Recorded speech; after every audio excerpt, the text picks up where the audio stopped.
Welcome to the Learning Pines YouTube. We hope this video helps.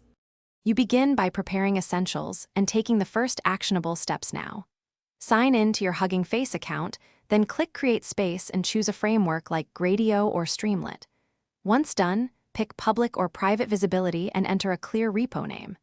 Make sure to select the runtime you need, CPU for light demos, GPU for models that require acceleration. Finally, add a license and initialize the repo. This commits the baseline files, so the build can start immediately. You now move into development and the complex middle steps. Clone the space repo locally and create your application files such as app, py, and requirements.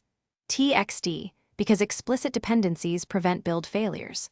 Once done, install precise versions of libraries like transformers or diffusers so environments match. Connect your model by referencing its repo ID or using a Hugging Face token for private models. Test the app locally with the same environment to catch errors before pushing. You finish by deploying and handling the final steps to complete the task.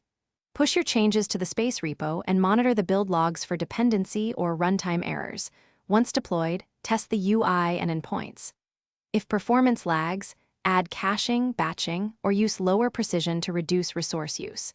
And if things go wrong, check logs first, then revoke and re-add secrets or tokens, revert the last commit, and rebuild. This sequence typically resolves deployment and authentication issues quickly.